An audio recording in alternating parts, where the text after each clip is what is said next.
Merry Christmas. Merry Christmas. Today I'm going to be talking to you about how Star Wars is relative to Christianity. And bear with me, because it should make sense. So, how many of you have seen Star Wars? A lot of you. Star Wars has been a part of my life since birth, thanks to my family. My family has the Force. When we want the remote, all we have to do is hold out our hand and wait. Now, technically, someone from my family does get up and bring it to me, but the way I see it, I've been Jedi mind tricking them into doing it for me. I also use the Force to get myself a drink, turn off the lights, and to grab blankets that are too far away. Now, I think the Force would be difficult to do if not for my family's compliance and love. I'm not so sure a stranger would do it, or even know what was going on, but my family does.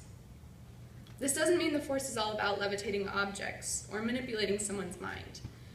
If you've seen Rogue One, and I promise no spoilers, one can see that the Force lifts and unites the rebellion. There was indecision about mobilizing the troops, but the Force holds together the rebel forces.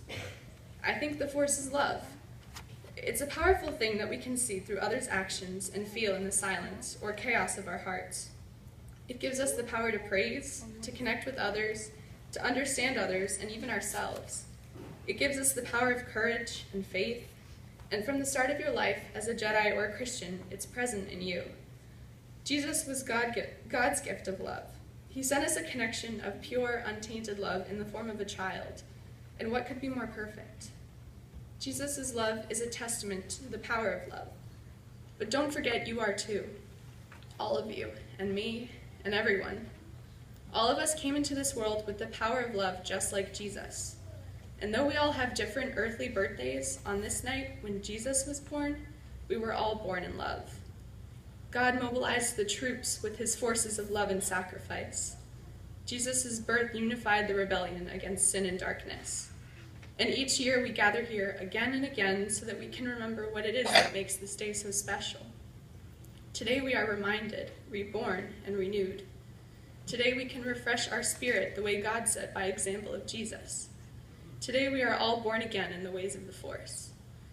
It doesn't stop there, though. If you had the Force, wouldn't you use it? Would you not learn and practice it? I don't know about you, but I'd hop on an X-Wing and go to Dagobah, start training. And it's the same with love. Today you were given love, and it's not enough to just come here, listen to a few Bible verses, and go home and keep living life with love unshared. Jesus was born tonight so that you could tell everyone about the love Jesus gave them. When you come here to this place of worship, you are called to remember, and you are sent away with the command to spread the good news. Love came down from heaven on this day, and it came down for you and for me and for all of us. It came down so that one day there'd be peace in the galaxy. As Christians, we're meant to share the joyful news, and all we have to do to accomplish that is love. You don't have to memorize verses or pray for at least an hour every day. You don't even have to speak his name. By loving others, you shout his name loud and clear. The call of a rebellion spread around by the people, the prophets, the shepherds who were surrounded by God's forces. Pardon me. The galaxy would not be at peace if not for the Jedis that protected it. All the Jedis were very important in utilizing the Force. One Jedi, however, was the most important. Born of a single woman and a cosmic force, he grew to be a strong young man who was destined to save the galaxy. You all know Return of the Jedi, I assume. When Darth Vader comes to the light so he can save his son, he is love. He was prophesied to bring balance to the Force and save the galaxy from the moment he was born. He sacrificed himself out of love. He took on the weight of evil and sin so that his son Luke could live. That's pretty powerful. Jesus did the very same. Of course, he did it first. He picked up the emperor of doubt, evil, temptation, sin, hate, and everything bad, and threw it to its death when he got up on that cross.